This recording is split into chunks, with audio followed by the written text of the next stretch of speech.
Welcome everyone, welcome to my channel legal information by Labh Singh Sandhu. आज मैं आपके साथ इंडियन पिनल कोड की सेक्शन 21 डिस्कस करने जा रहा हूं। ये बहुत ही इंपॉर्टेंट सेक्शन है। इस सेक्शन से जुडिशियल के प्रीलिम एग्जाम में अक्सर क्वेश्चन आते हैं। Section 21 of IPC deal with definition of public servant. First provision is repealed by adoption of law in year 1950. Second provision says every commissioned officer in military, navy and air force, तो जो भी commissioned officer होते हैं military और navy में या air force में, वो पब्लिक सर्वेंट की डेफिनेशन में फॉल करेंगे। थर्ड है एवरी जज। जज की जो डेफिनेशन है मैंने प्रीवियस वीडियो में डिस्कस की थी, section 19 and 20। Section 19 that is जज, section 20 that is court of justice. It says every जज और एनी बॉडी ऑफ पर्सन और its member who discharge adjudicatory function. Adjudicatory means कोई डिसीजन दे, कोई फैक्टिंग इशू हो, कोई इशू राइज हो रिगार्डिंग राइट एंड लायबिलिटी, उसके रिगार्डिंग कोई एडजुडिकेशन दे, तो वो क्या होंगे? जज होंगे और पब्लिक सर्वेंट की डेफिनेशन में फॉल करेंगे। फोर्थ है जी officer of court of justice including liquidator, receiver और कमिश्नर हु इन्वेस्टिगेट और report any matter of law और fact. Example local commissioner appointed under order 26 of CPC. मतलब जिसको भी कोई इन्वेस्टिगेशन का ऑर्डर दे दे कोर्ट में, कोई फैक्ट इशू के रिगार्डिंग या किसी भी मैटर के रिगार्डिंग कोई रिपोर्ट करनी हो, और वो मैटर किसके रिगार्डिंग हो? लॉ और फैक्ट के रिगार्डिंग हो, तो वो लोकल कमिश्नर होता है, that is appointed under order 26 of CPC.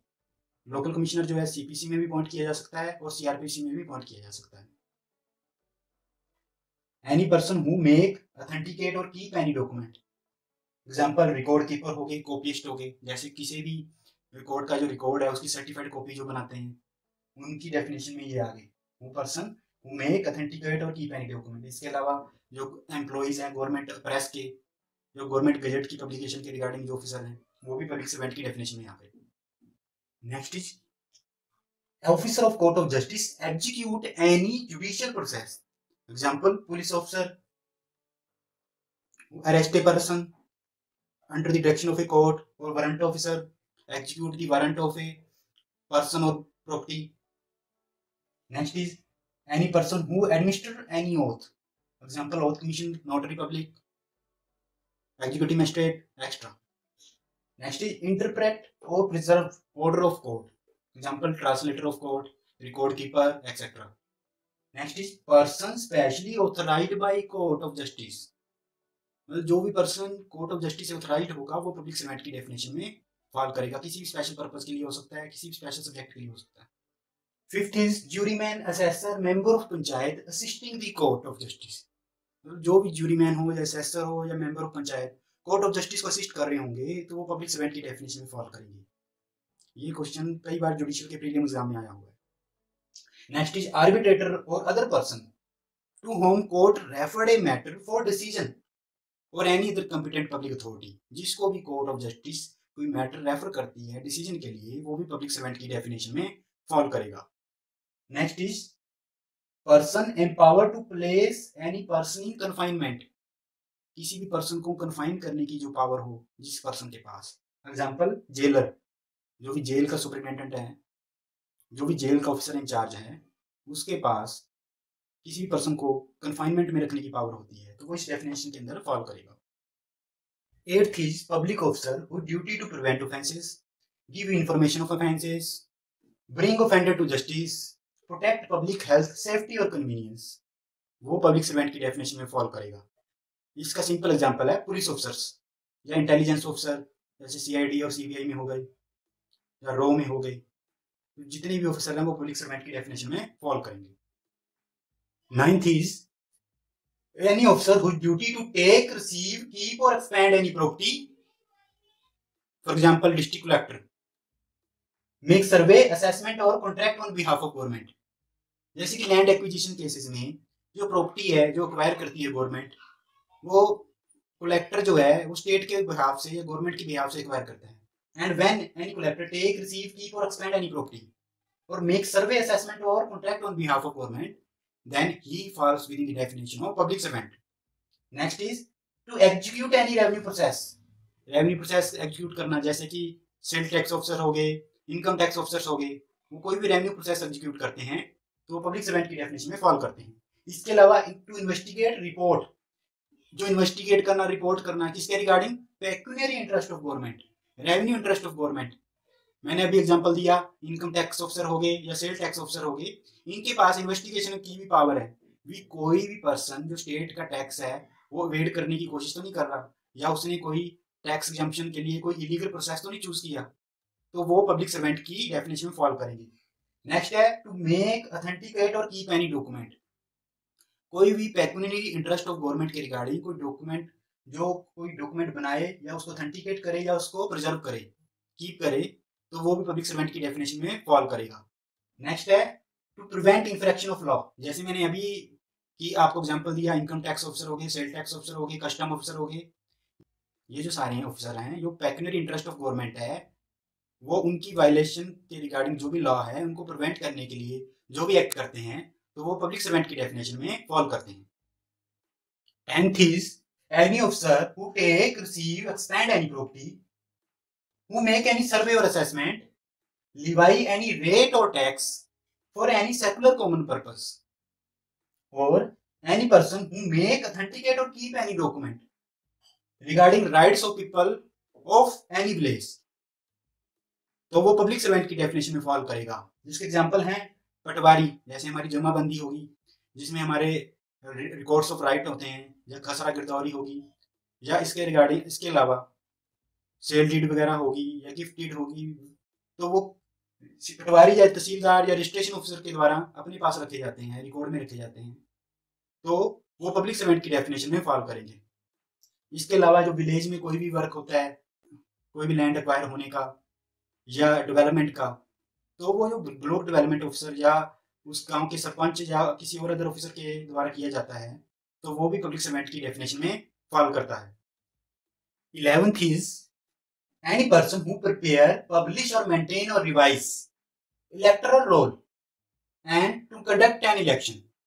जैसे कि हमारा इलेक्शन कमीशन हो गया, state election commission and central election commission, वो क्या करते हैं, प्रिपेयर करते हैं, पब्लिश करते हैं और मेंटेन करते हैं और रिवाइज करते हैं इलेक्टोरल रोल को, तो वो पब्लिक सर्वेंट की डेफिनेशन में फॉल करेंगे जो भी उनके ऑफिसर होंगे। इसके अलावा वो इलेक्शन जो करवाते हैं वो भी पब्लिक सर्वेंट की डेफिनेशन में आएंगे। Next is every person who in the services और पे और remuneration of the government, government कौन सी, स्टेट गवर्नमेंट और सेंट्रल गवर्नमेंट, और दे रिसीव एनी फी और commission from the government for the performance of any public duty, then they will fall within the definition of public servant। जिसका example है municipal commissioner, municipal commissioner है वो भी public servant की definition में fall करेगा। अब इसके लिए इंपॉर्टेंट क्या है, इनकी एक्सप्लेनेशन। जो भी पर्सन जो सेक्शन 21 की डेफिनेशन में फॉल करेंगे वो पब्लिक सर्वेंट होंगे। सेकंड एक्सप्लेनेशन है कि any person if there is any defect in the appointment of that person or in his work, then also he fall within the definition of public servant। Third, election means legislative assembly, that is state or center or of any public authority।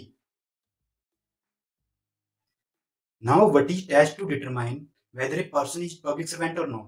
First is we have to determine whether he is in the services of government. Next is whether he is entrusted with performance of any public duty. These two tests are necessary to determine whether a person is public servant or not. Now we will discuss the case law related to definition of public servant. First is K. Veeraswamy versus Union of India 1991 Supreme Court. In that case, issue was arised whether judges of Honorable Supreme Court and High Courts fall within the definition of judge provided under Section 21 of IPC or not.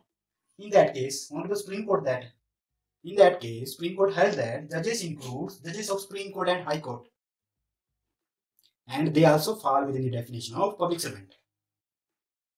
Next case law is Ramesh versus State of Maharashtra 1986 Criminal Law Journal 14 Supreme Court. In that case, question arised whether municipal councillor is public servant or not. In that case, Honorable Supreme Court held that public servant must be appointed by government or semi-government, and that person should be in pay or salary of the government or semi-government. So Honorable Supreme Court held that municipal councillor is not getting salary or in the pay of government or semi-government. Moreover, he is not appointed by the government. So, he does not fall within the definition of public servant.